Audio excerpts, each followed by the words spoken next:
Generally UPSC के बाद plan B state पीएससीज को देखा जाता था और लोग ये सोचते थे कि 2-3 महीने दो और स्टेट पीएससी निकल जाएगा। लेकिन because of the share competition आप स्टेट पीएससीज को बिल्कुल भी लाइटली नहीं ले सकते हैं। और इन सारी बातों को ध्यान में रखते हुए sleepy classes IAS state PSC specific courses लेके आ रहे हैं। हमारे काफी सारे स्टूडेंट्स हैं जिन्होंने उड़ीसा पीएससी निकाला है, यूपी पीएससी निकाला है, जेके पीएससी निकाला है और ये नंबर कंटिन्यूअसली बढ़ रहा है। अगर आप चाहते हैं कि आप इन टॉपर्स का पार्ट बने, इन टॉपर्स में से एक बने, तो जुड़े स्लीपी क्लासेस आईएएस के साथ। Hello everyone, my name is Priya Pathak. I'm from Satna district and in the recently declared result of MPPSC 2019, I have secured rank 1 and I'm here with you all to share my journey at MPPSC. तो मैंने अपनी जो preparation है वो 2018 से start करी थी specifically for MPPSC। मैंने कोशिश की है ज़्यादातर जो ऑनलाइन माध्यमों से भी मैंने पढ़ाई की है और साथ ही साथ जो भी ऑफलाइन कंटेंट अवेलेबल है मार्केट में मैंने उसका भी बिल्कुल यूज़ किया है। और जहाँ तक सारी प्रीलिम्स जैसे हमें पता है कि जो एग्ज़ाम है वो 3 स्टेजेस का एग्ज़ाम है। आपका प्रीलिम्स है, देन मेंस है, फिर इंटरव्यू है। तो ये जो 3 स्टेजेस हैं वो अपने आप में ही एक चैलेंजिंग स्टेजेस हैं और हम किसी भी स्टेज को ऐसा नहीं कह सकते कि ये कम रेलिवेंट है या कौन सा स्टेज ज़्यादा रेलिवेंट है। तीनों ही स्टेजेस इक्वली इम्पॉर्टेंट है। अगर आप प्रीलिम्स में बहुत अच्छे हैं तो ज़रूरी नहीं है कि आप मेंस में अच्छे हो, है ना। तो इसलिए सारे ही स्टेजेस में आपको अच्छे से प्रिपेयर करना है और जो भी रेलिवेंट है, जो भी रिक्वायर्ड प्रिपरेशन है इसके लिए, तो वो करनी पड़ती है। सो अगर हम प्रीलिम्स की बात करें तो एक ये काफ़ी ट्रिकी पार्ट होता है। प्रीलिम्स काफ़ी चैलेंजिंग होता है क्योंकि इसमें कट ऑफ जो है क्लियर करना बहुत ज़रूरी है। अगर आप कट ऑफ क्लियर नहीं कर पा रहे हैं तो it does not matter how much you have prepared for mains, it is not fruitful at all if you are not well acquainted with the prelims। तो आपको पहले तो जो भी प्रीवियस ईयर्स के क्वेश्चन पेपर्स हैं आप उनको एनालाइज करें, उन सारे क्वेश्चंस को बिल्कुल आप याद कर लें कि कौन से क्वेश्चन किस ईयर में आए थे और उसके अकॉर्डिंग ही अपनी तैयारी करें प्रीलिम्स की। आपको इसमें सिलेबस बहुत इम्पोर्टेंट हो जाता है। तो चाहे प्रीलिम्स हो या मेंस हो, आप बिल्कुल डे 1 से जब भी आप सोचें कि आपको MPPSC का एग्ज़ाम देना है तो आप बिल्कुल प्रीलिम्स और मेंस दोनों का ही सिलेबस प्रिंट आउट फॉर्म में अपने पास रख लें स्टडी टेबल पे और बिल्कुल स्टिक रहें सिलेबस और सिलेबस के अकॉर्डिंग ही आपको पढ़ाई करनी है। अगर हम प्रीलिम्स की बात करें तो प्रीलिम्स में बहुत ज़्यादा वेटेज मध्य प्रदेश का होता है। मध्य प्रदेश के लिए काफ़ी सारा कंटेंट मार्केट में अवेलेबल है, ऑनलाइन प्लेटफॉर्म्स पे अवेलेबल है। तो जितना हो सके आप मध्य प्रदेश पे फोकस करें। करंट अफेयर्स भी इनफैक्ट मध्य प्रदेश से रिलेटेड ही होते हैं। और अगर हम कंटेंट है उसकी बात करें, एमपी का जो कंटेंट है उसमें मैंने 2-3 किताबें रेफर की हैं। पहली जो मैंने किताब पढ़ी है वो मुकेश महेश्वरी सर की जो किताब आती है इंग्लिश मीडियम की, मैंने पढ़ी है। इसके अलावा और भी इम्पॉर्टेंट हो जाता है तो करंट अफेयर्स के लिए तथ्यवाद बहुत इम्पॉर्टेंट है एक मटेरियल, तो आप वो रेफर कर सकते हैं। उसके अलावा एक परीक्षा धाम की किताब है जो अभी कुछ समय पहले ही आई है। तो वो एक बहुत अच्छी किताब है, उसमें करंट भी हमेशा अपडेटेड मिलेगा आपको। तो आप बिल्कुल वो फॉलो कर सकते हैं। उसके बाद जो अदर सब्जेक्ट्स हैं, आप जो लूसेंट की किताब है आप उसको रेफर कर लीजिए। एक बार एटलीस्ट आप 1-2 बार रीड कर लें पूरी लूसेंट की बुक। उसमें आपको हिस्ट्री मिल जाएगा, ज्योग्राफी मिल जाएगा, पॉलिटिकल जो पॉलिटी है वो मिल जाएगी। उसके अलावा साइंस के जो तीनों ब्रांचेस हैं, फिजिक्स, केमिस्ट्री, बायोलॉजी, तीनों दिया हुआ है। तो आप लूसेंट को एक बार पढ़ लें अच्छे से। उसको आप एक बार पढ़ लेंगे तो आपको आइडिया हो जाएगा बेसिक जो ज़रूरी है प्रीलिम्स के लिए, फैक्चुअल नॉलेज आपका बढ़ जाएगा क्योंकि एक बुक में ही आपको सारे सब्जेक्ट्स मिल जाते हैं। तो आई थिंक वो फ्रूटफुल है अगर आप लूसेंट पढ़ लेते हैं तो। उसके अलावा everything what you are preparing for prelims, no, you should supplement everything with solving multiple choice questions। आपको MCQs सॉल्व करना ही है और प्रीलिम्स में किस तरह से जो क्वेश्चंस है उसको सॉल्व करना है, इसकी आपको हैबिट बना लेनी चाहिए। तो प्रीलिम्स के लिए आप बिल्कुल टेस्ट फॉलो कर सकते हैं, ऑनलाइन भी टेस्ट अवेलेबल रहते हैं, तो ऑफलाइन भी रहते हैं। आपको जो भी प्रेफरेबल आपका माध्यम है आप उसका यूज़ करें। अगर आप अपने घर से प्रिपेयर कर रहे हैं तो ऑफलाइन ऑनलाइन भी आपको बहुत मिल जाएंगे। क्वेश्चंस बहुत सारे रहते हैं जो कई सारे प्लेटफॉर्म पे फ्री ऑफ कॉस्ट रहते हैं। चाहे वो यूट्यूब के माध्यम से आपको करंट अफेयर्स रिलेटेड एमसीक्यूज हो, अदर सब्जेक्ट रिलेटेड एमसीक्यूज हो, वो मिल जाते हैं। आपको टेलीग्राम पे बहुत सारे क्वेश्चंस मिल जाते हैं। टेलीग्राम पे तो आई थिंक वो भी आता है कि जो टाइम टू टाइम एक टेस्ट भी वो लोग रखते हैं उसमें ग्रुप्स वगैरह पे, तो वो आप बिल्कुल फॉलो कर सकते हैं। तो उसमें क्या होगा कि आपकी जो क्वेश्चन सॉल्व करने की जो हैबिट है वो बनी रहेगी, तो वो इवेंचुअली प्रीलिम्स में आपको हेल्प करेगी। और क्वेश्चंस को सॉल्व करना उतना ही ज़रूरी है जितना आपको पढ़ाई करनी ज़रूरी है प्रीलिम्स में, ठीक है। और उसके बाद बात करते हैं मेंस की। तो जो मेंस का पैटर्न है वो इस तरह से है कि आपको 6 दिन कंटिन्यूस एग्जाम्स हैं, तो आपको इस तरह से अपने नोट्स प्रिपेयर करने हैं कि आप रिवाइज कर सकें 6 दिन, क्योंकि कंटिन्यूस पेपर्स हैं, एक भी दिन का गैप नहीं है, तो आपके नोट्स इस तरह से बने होने चाहिए कि आपको रिवीजन में आसानी रहे। 6 पेपर्स हैं, पेपर 1, 2, 3, 4, 5 एंड 6। और तो पेपर 1 के लिए तो काफ़ी टाइम मिल जाता है, आप 3-4 दिन पहले से भी पढ़ेंगे तो पेपर 1 कवर हो जाता है। पेपर 2 थोड़ा लेंदी है, तो उसके हिसाब से आपको एकदम नोट्स प्रिपेयर करने हैं। वैसा ही पेपर 3 है। पेपर 4, 5 और 6 ये छोटे पेपर्स हैं, तो इसमें आई थिंक टाइम मैनेज हो जाता है। तो अगर हम पेपर 1 की बात करें तो पेपर 1 में हिस्ट्री है, ज्योग्राफी है। तो हिस्ट्री के लिए जो तीनों ब्रांचेस है, वर्ल्ड हिस्ट्री तो नहीं है, 19 में था। तो जो ancient, medieval and modern history है, इसके आपको नोट्स अच्छे से बना लेने हैं। जो भी प्रिपेयर्ड जो एनसीईआरटीज हैं आप वो पढ़ सकते हैं। एनसीईआरटीज में आपको सारा डिटेल मिल जाएगा, आपका एक फाउंडेशन भी बन जाएगा, क्योंकि हिस्ट्री फैक्ट बस से एसोसिएटेड नहीं है, सिर्फ फैक्ट्स नहीं है जब हम हिस्ट्री की बात करते हैं। तो और याद करने में भी वो टफ होता है, तो अगर आप किताब से बहुत अच्छे से पढ़ रखा होगा आपने हिस्ट्री, तो आपको फैक्ट भी याद करने में समस्या नहीं होगी। तो आप एनसीईआरटीज फॉलो कीजिए। और ज्योग्राफी के लिए भी 11th एंड 12th की एनसीईआरटीज ज़रूरी है। फिजिकल ज्योग्राफी 11th की बुक है, वर्ल्ड ज्योग्राफी है, तो वो आप पढ़ें। और उसके अलावा आप नोट्स प्रेफर कर सकते हैं, जो भी मार्केट में कंटेंट अवेलेबल है, और कोशिश करें कि आप एक बार एनालाइज कर लें कौन सा कंटेंट ज़्यादा अच्छा है। मतलब कॉम्प्रिहेंसिव जो सिलेबस का कवरेज आपको किसी भी उसमें नहीं मिलेगा, तो आप ये बिल्कुल मेंटालिटी नहीं रखें कि आप एक मटेरियल से पढ़ेंगे और वो सारा सिलेबस आपको प्रोवाइड करा देंगे। आप थोड़ा बहुत आपको अलग से भी एफर्ट करना होगा। आप एक सोर्स फॉलो कीजिए बिल्कुल, लेकिन एक सोर्स वो आपकी खुद की नोट्स होने चाहिए। तो वो कब होगा, जब आप 3-4 सोर्सेज देखेंगे, अपना सिलेबस देखेंगे, और उस सिलेबस के अकॉर्डिंग आप हर एक सोर्स से अपने लिए रेलिवेंट मटेरियल छाटेंगे और अपने नोट्स प्रिपेयर करेंगे। तो इस तरह से आपको पेपर 1 के लिए पढ़ाई करनी है। Then comes the paper 2। Paper 2 में पॉलिटिकल साइंस है, पॉलिटी है, पूरा कॉन्स्टिट्यूशन आपको पढ़ना है इसमें। पबेड है, सोशोलॉजी है, हेल्थ है, एजुकेशन है, वेलफेयर स्कीम्स हैं। तो ये काफ़ी लेंदी पेपर है, और आई थिंक पेपर 2 मेरा थोड़ा ऐसा रहा है कि उसमें पेपर छूटने के चांसेस बहुत रहते हैं। तो कोशिश ये कीजिएगा कि आप नोट्स बहुत अच्छे से बना लें, ताकि आपको भूले नहीं। कॉन्स्टिट्यूशन एक ऐसा सब्जेक्ट है जो I think most of the aspirants का फेवरेट सब्जेक्ट होता है, मेरा भी रहा है। लेकिन ऐसा नहीं करना है कि फेवरेट सब्जेक्ट है तो आप उसे थोड़ा कॉम्प्रोमाइज कर लें। फेवरेट सब्जेक्ट है, फिर भी आपको उसमें उतना ही देना है समय जितना आप बाकी सब्जेक्ट्स के लिए दे रहे हैं। जैसे पबेड है, तो पब्लिक एडमिनिस्ट्रेशन और सोशोलॉजी के लिए कंटेंट अगर मैं बोलूँ तो जो मैंने फॉलो किया है वो निर्माण का कंटेंट एक अच्छा कंटेंट है, जो कि आप फॉलो कर सकते हैं बिल्कुल।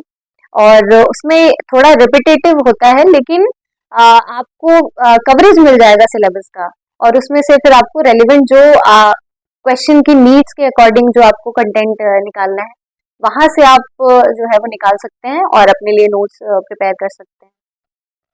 जहाँ तक स्कीम्स की बात है, तो स्कीम्स रिवाइज करना बहुत ज़रूरी है। कई बार ऐसा होता है कि जो पर्टिकुलर स्कीम है वही 5 नंबर में आपको लेता है, तो आपको स्कीम्स भी एग्जाम के टाइम पे, एग्जाम के पहले रिवाइज करके जाना है। और रही बात पेपर 3 की, पेपर 3 काफ़ी डायनामिक हो गया है। काफ़ी क्वेश्चंस ऐसे आते हैं जो कि नहीं, कंटेंट नहीं होता है क्वेश्चन का। लेकिन इसका मतलब ये नहीं है कि आपको उसी हिसाब से पढ़ाई करनी है। आप जो भी सिलेबस में है आपके, आप उसे कंप्लीट करके जाएं। और अगर एक आध दो क्वेश्चन ऐसे आते भी हैं जो कि जिनका कंटेंट नहीं है, या फिर कई बार ऐसे क्वेश्चन है जैसे बीएसईपीआर थ्योरी आया था 2020 में, तो ये ऐसा क्वेश्चन है कि जनरली मोस्टली स्टूडेंट्स को नहीं आया होगा, मुझसे भी नहीं आया था। तो ऐसे क्वेश्चंस में अपना आई थिंक दिमाग नहीं लगाना है।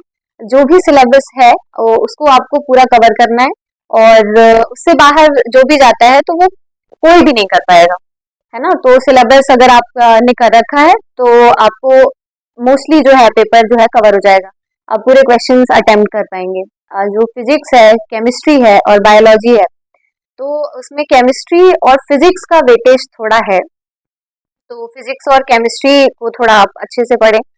कुछ कुछ न्यूमेरिकल्स भी पूछ लेते हैं, पर वो बहुत टफ न्यूमेरिकल नहीं है। जैसे जो अदर बैकग्राउंड के स्टूडेंट है अदर देन साइंस, तो उनके लिए मतलब मैं यही कहूँगी कि जो कुछ कुछ फॉर्मूले हैं आप उन्हें याद कर लें, बहुत बेसिक फॉर्मूले हैं। काइनेटिक एनर्जी का formula half M V square है। Force is equal to mass into acceleration है, ये हम 9th 10th में भी पढ़ते हैं। तो जो बहुत बेसिक फॉर्मूले हैं आप उन्हें याद कर लें। जैसे अगर क्वेश्चन इस तरह से आते हैं, तो ऐसे ही बेसिक क्वेश्चन वो न्यूमेरिकल के रूप में आएंगे। जो भी कंटेंट है आपका, उसको लेकर के, फिजिक्स और केमिस्ट्री को लेकर के, आप एक साइंस की जो लूसेंट आती है साइंस वाली, आपको वो पढ़नी है। आप उसको एक बार रीड कर लीजिए, और उससे ये होगा कि जो एक्चुअल प्रिंसिपल हैं, कुछ कुछ फिजिक्स के लॉज हैं और केमिस्ट्री के जो लॉज हैं, वो आप कवर कर लेंगे। तो अगर 3 नंबर में पूछता भी है तो वो आपसे बन जाएगा। तो एक बेसिक 1-2 लाइन आप लिख के रखें इन लॉज के बारे में, जिससे अगर वो क्वेश्चन आता है तो वो छूटे नहीं, और ऐसा ना हो कि आप आपसे बना नहीं है वो, है ना। तो आप इस तरह से कवर कर सकते हैं। इन्वायरमेंट है, एनर्जी है, तो एनवायरमेंट में जो भी सिलेबस में दिया हुआ है, आप इस सिलेबस के पूरे प्रॉपर नोट्स बनाएं। 11 मार्क के अकॉर्डिंग आप जो टॉपिक्स हैं उनको लिख लें अपने पास, और उन्हें रिवाइज करते रहें। क्योंकि अगर आप कोई भी टॉपिक 11 मार्क के अकॉर्डिंग अगर आप लिखते हैं, तो आप 5 मार्क में भी आप वो इसको लिख सकते हैं बिल्कुल। अगर आपने 5 मार्क में लिखा हुआ है तो वो 11 मार्क में स्विच करना डिफिकल्ट होता है, कंटेंट कम हो जाता है। तो आपको सारा कंटेंट उस हिसाब से आपको 11 मार्क के अकॉर्डिंग भी लिखना है। और आप कोशिश करें कि कोई भी एक टॉपिक जो भी आप पढ़ रहे हैं उसके डायमेंशन सारे कवर कर लें। अगर आपने करप्शन पढ़ा है, तो करप्शन से रिलेटेड जितने भी एस्पेक्ट हैं वो आप पूरे कवर कर लें। करंट अफेयर में इंडिया की क्या रैंक है करप्शन को लेकर के, उसके अलावा जो कॉजेज हैं, कॉन्सिक्वेंसेस हैं, और क्या क्या जो रेमेडियल मेजर्स हैं उसको लिए जा सकते हैं। मतलब जो भी टॉपिक पढ़ रहे हैं उसको हर एक डायमेंशन को आपको कवर करना जरूरी है, और हर एक डायमेंशन आपके पास नोट्स में लिखा हुआ होना जरूरी है, और वो आपको एग्जाम के पहले आपको बिल्कुल रिवाइज करके जाना है। और एनर्जी का जो यूनिट है, कमिंग बैक टू पेपर 3, तो एनर्जी की यूनिट में जो रिन्यूएबल सोर्सेस ऑफ एनर्जी है, उसमें जो करंट स्टेटस है उनका, वो आपको 1 आध साल पुराना डेटा चल जाएगा। अब बहुत पुराना ना लिखें। जो भी जैसे बायोमास एनर्जी कितनी है, सोलर एनर्जी कितनी है, विंड एनर्जी का जो इंस्टॉल्ड कैपेसिटी है वो कितनी है, ये आप लिख के रखें। और जो समिट हो रहे हैं और आईएनडीसी गोल्स वगैरह हैं, एसडीजी गोल्स हैं, आप इन्हें याद करें, याद रखें। तो जो भी अगर क्वेश्चन आ रहा है एनवायरमेंट से रिलेटेड या एनर्जी से रिलेटेड, तो वो आप एसडीजी गोल्स उसमें आप लिख सकते हैं, मेंशन कर सकते हैं, जो कि एक अच्छी इंट्रोडक्टरी लाइन या फिर कंक्लूसिव लाइन वो बन सकता है। Then coming back to paper 4, तो पेपर 4 एथिक्स का पेपर है। छोटा पेपर है लेकिन काफी स्कोरिंग पेपर है। उसमें हम दो तीन पार्ट में इसको डिवाइड कर लेते हैं, तीन पार्ट में। पहला पार्ट थिंकर्स का आ जाएगा, जिसमें बहुत सारे जो थिंकर्स हैं वो दिए हुए हैं। आपको उनका एथिकल पर्सपेक्टिव से ही आपको उन थिंकर्स को पढ़ना है, और जो भी थिंकर्स के थॉट्स हैं वो सारे, और उनकी आइडियोलॉजीज हैं वो आपको सारी पढ़नी है। क्योंकि पिछले 2 साल में भी हमने देखा कि जो एक थिंकर पूरा पूरा नहीं, लेकिन उनके जो कोई एस्पेक्ट है वो पूछ ले रहा है, तो वो आपको 2 पेज में लिखना है, 20 मार्क का है। तो वो बहुत ज़्यादा आपको कंटेंट अवेलेबिलिटी कम हो जाती है। तो उसके लिए आपको ये करना है कि जो इम्पोर्टेंट थिंकर्स हैं, जो भी थिंकर्स तो सारे ही पढ़ने होंगे, थिंकर्स में भी जो इम्पोर्टेंट एस्पेक्ट है उनका भी कंटेंट आप के पास रहे। दूसरा आता है कि अदर जो आपको यूनिट्स दिए हुए हैं, तो उन यूनिट्स में जैसे फाउंडेशन वैल्यूज हैं, तो हर एक फाउंडेशन वैल्यूज आप 5 नंबर में आप लिख के रखें।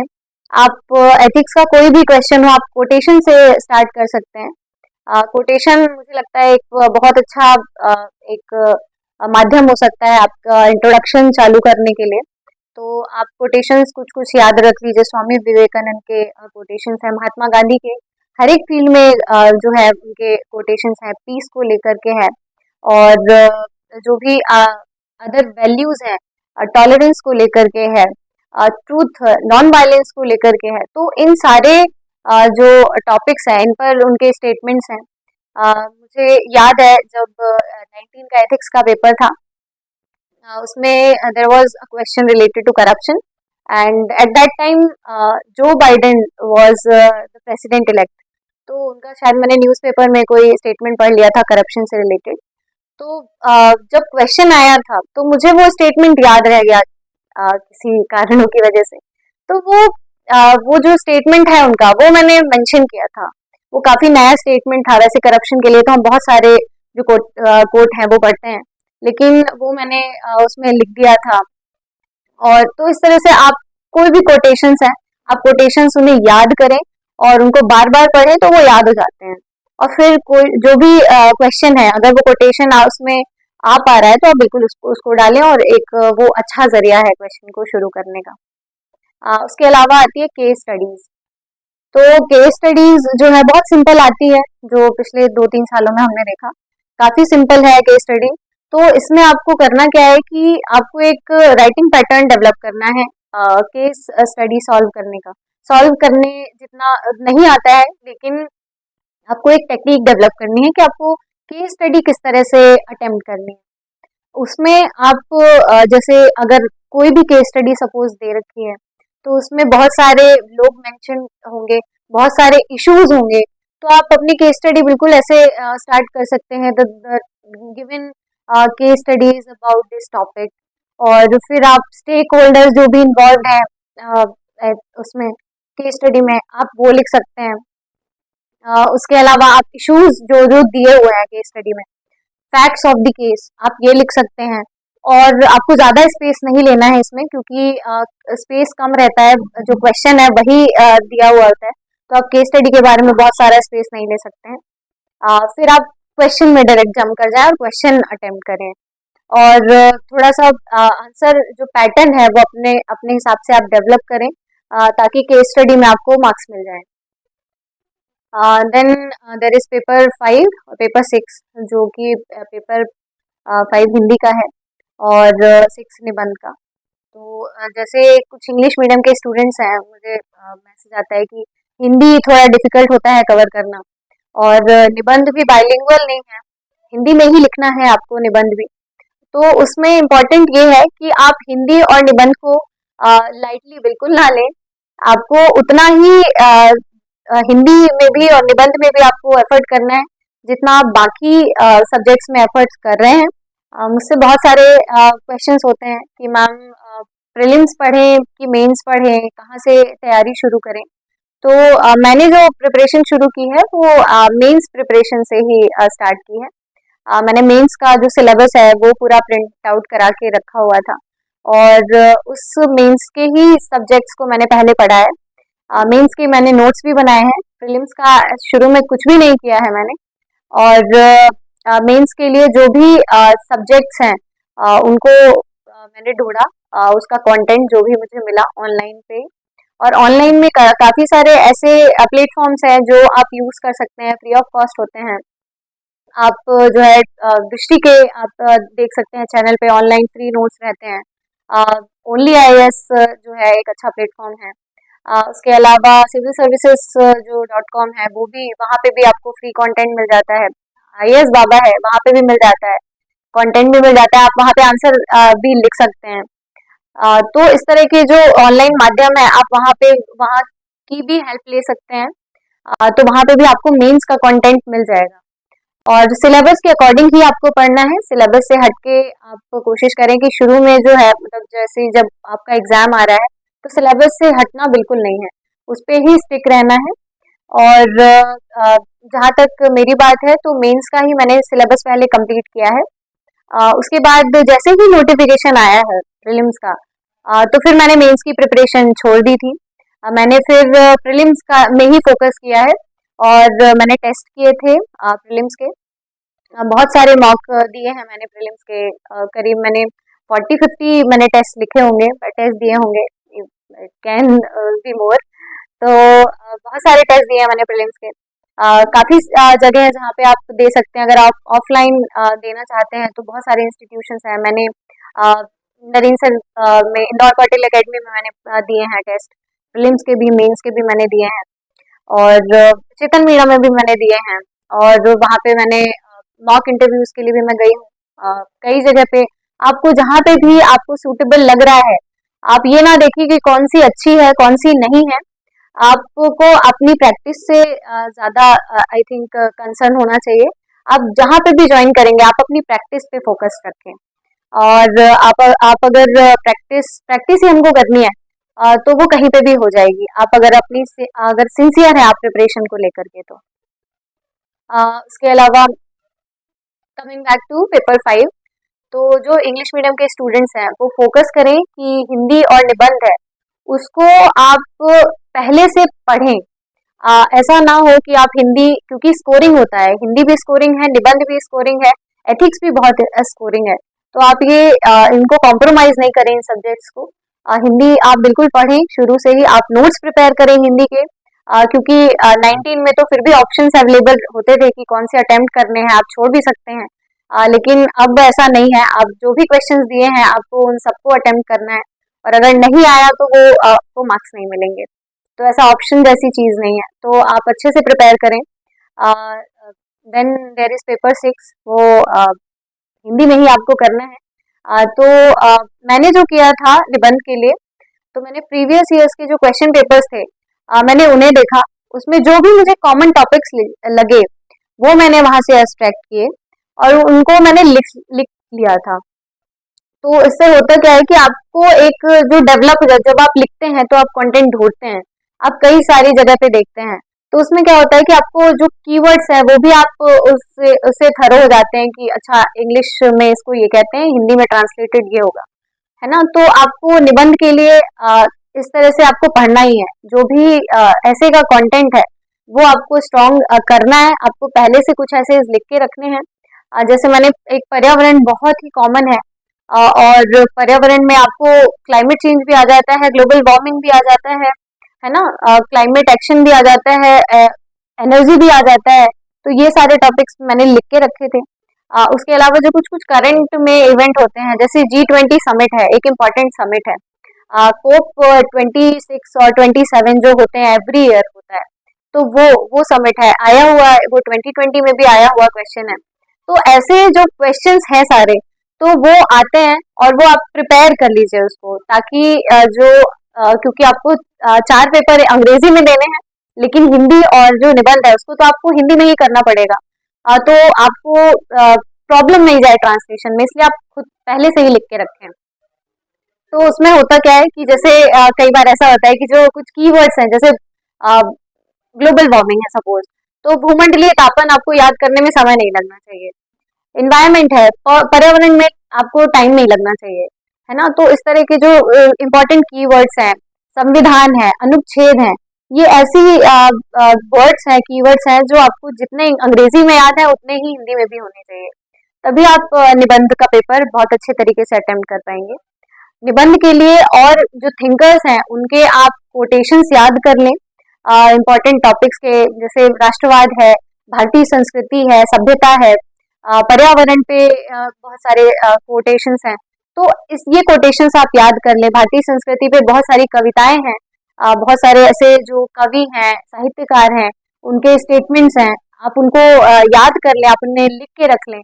और निबंध के पेपर के एक दिन पहले आप उन्हें पूरा रिवाइज कर लें, एक बार पढ़ लें, ताकि आपको वो याद रहे और आप अच्छे तरीके से निबंध जो है वो अटेम्प्ट कर पाएं। तो इस तरह से आप पेपर 6 जो है वो बहुत अच्छे से आप प्रिपेयर कर लेंगे।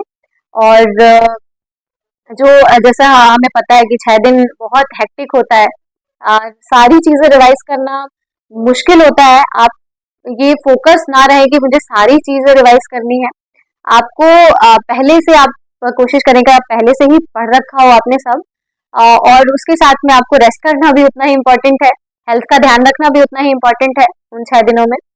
क्योंकि ऐसा होता है कि मेरे साथ जैसे ही था पेपर 3 तक तो अच्छा होता था, ठीक रहता था, लेकिन पेपर 4 से फिर मेरी तबीयत डाउनग्रेड हो जाती थी। पॉजिटिव बात यह है कि पेपर 6, पेपर 4, पेपर 5 और पेपर 6 ये छोटे पेपर्स हैं, तो उतनी दिक्कत नहीं होती है। जो हेक्टिक पेपर्स होते हैं, जो थोड़ा लेंदी होते हैं पेपर 3 तक, वहाँ थोड़ा प्रॉब्लम होती है, लेकिन पेपर 4 से फिर लीनियंट हो जाता है थोड़ा, तो फिर वो ठीक रहता है। आप इस तरह से जो है अपने पेपर जो है वो 6 पेपर्स आप कंप्लीट करें, अपने अपने अकॉर्डिंग आप स्ट्रेटेजी बनाएं। आप जैसे टॉपर्स के वीडियोस हैं, आप बिल्कुल टॉपर्स के वीडियोस देखें, उन्हें ब्लाइंडली फॉलो ना करें, अपनी भी एक स्ट्रेटेजी बनाएं जो भी आपके अकॉर्डिंग है। आपका टाइम टेबल आपके अकॉर्डिंग होना चाहिए, आपका जो कंटेंट है आपके अकॉर्डिंग होना चाहिए, नोट्स मेकिंग है वो आपके अकॉर्डिंग होना चाहिए। आप कौन सा कंटेंट आपको ज्यादा समझ में आ रहा है, कौन सा कंटेंट ज्यादा कॉम्प्रिहेंसिव है, तो इस तरह से आपको पढ़ाई करनी है, इस तरह से आपको नोट्स बनाना है अपने अकॉर्डिंग। और तो इस तरह से आपकी जो मेंस की प्रिपरेशन है वो हो जाएगी। Then comes the personality test. तो इंटरव्यू जो स्टेज है वो बिल्कुल आपकी पर्सनालिटी ही चेक करते हैं, और उसमें सबसे इम्पोर्टेंट एस्पेक्ट है कि you should know who you are. आपको पता होना चाहिए, आपको अपनी हॉबीज के बारे में पता होना चाहिए, अपनी स्ट्रेंथ्स, अपनी वीकनेसेस, क्योंकि ये सारे ही क्वेश्चंस आपसे होंगे। उसके अलावा जो एक हॉबी है अगर है तो ठीक है, अच्छी बात है, आप उसे बिल्कुल परस्यू करें, और उसके बारे में जो भी एस्पेक्ट्स कवर हो सकते हैं, चाहे डायरेक्ट हो इनडायरेक्ट हो, है ना, वो सारे कवर करें। और अगर कोई हॉबी नहीं है तो आप उसे डेवलप कर लें, क्योंकि इवेंचुअली वो दो तरह से फायदा होगा। एक तो आपकी पर्सनैलिटी भी इम्प्रूव होगी, बूस्टअप होगी, और साथ ही साथ आपको इंटरव्यू में भी बहुत हेल्प मिलेगी। तो हॉबीज पे वर्क करें, अपने एजुकेशन क्वालिफिकेशन जिससे भी आपने ग्रेजुएशन किया है, 11th एंड 12th में जो भी आपने सब्जेक्ट लिया है, उसके बारे में आपको एक बेसिक नॉलेज होना जरूरी है। आप इंटरव्यू के टाइम पे थोड़ा आप प्रिपेयर कर लें, जो आपका ग्रेजुएशन सब्जेक्ट्स हैं उन्हें थोड़ा थोड़ा प्रिपेयर कर लें। और जैसे कई बार ऐसा होता है, मुझे स्टूडेंट्स बोलते हैं कि मैम बहुत टाइम हो गया ग्रेजुएशन किया हुआ, अब तो भूल गया है, तो अब कैसे हो, और क्वेश्चन जो है वो पूछे जा रहे हैं, तो इतना टाइम हो गया है तो वापस से पढ़ना जरूरी है क्या? तो मैं यही कहूंगी कि जो क्वेश्चंस हैं, क्योंकि आपका इंटरव्यू है, मार्क्स आपको चाहिए, तो आपको एफर्ट भी करना पड़ेगा।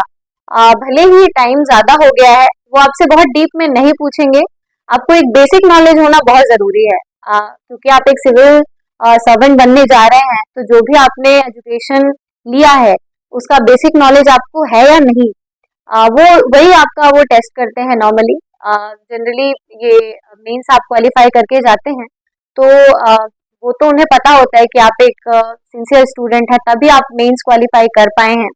तो वो बिल्कुल आपकी पर्सनालिटी देखते हैं, आपका बेसिक नॉलेज चेक करते हैं, दैट्स इट। और बहुत सारे ऐसे क्वेश्चंस होते हैं जो कि रैंडम हो जाते हैं, तो उनसे घबराना नहीं है। इंटरव्यू में बिल्कुल आपको कॉन्फिडेंट रहना है, ऐसा कुछ आप बिल्कुल सॉरी बोल सकते हैं, सारे क्वेश्चंस के आंसर्स देने जरूरी नहीं है। मुझसे भी नहीं आए हैं तो मैंने सॉरी बोला है, और उसमें कोई भी शर्म की बात नहीं है कि आपको क्वेश्चंस नहीं आ रहे हैं। नहीं आएंगे तो आप बिल्कुल सॉरी बोले, कॉन्फिडेंस अपना बनाए रखना है इंटरव्यू के शुरू होने से इंटरव्यू खत्म होने तक। हाँ, और बिल्कुल बहुत ही कॉन्फिडेंटली आपको आंसर देना है इंटरव्यू में। जो सिविल सर्विसेज का एग्ज़ाम है वो चैलेंजेस उसमें बहुत सारे होते हैं। जो भी प्रिपेयर कर रहा है इस एग्ज़ाम के लिए उन्हें सबको पता है कि जो थोड़े मोड़े चैलेंजेस है उनको ओवरकम करना होता है और प्रिपरेशन जो है वो कंटिन्यू करनी पड़ती है।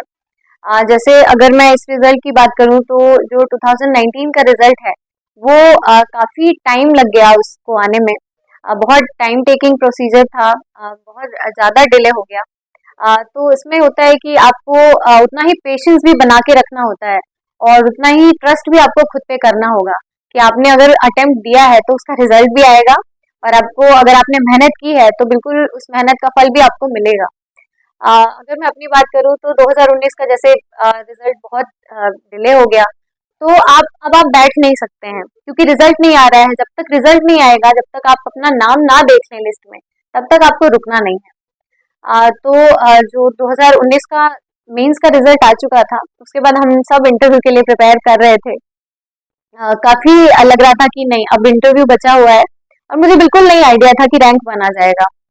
कोई आइडिया नहीं था, बस प्रिपेयर करना था इंटरव्यू। और इसी बीच में ये हुआ कि इंटरव्यूज जो है वो पोस्टपोन्ड हो गए और अब ये था कि 2020 का भी हमें मेंस देना है। तो मेंस की डेट आ चुकी थी, अप्रैल में मेंस था लास्ट में। और 19 फरवरी को ये पता चला था कि अब इंटरव्यू नहीं हो रहे हैं, तो बहुत कम टाइम था।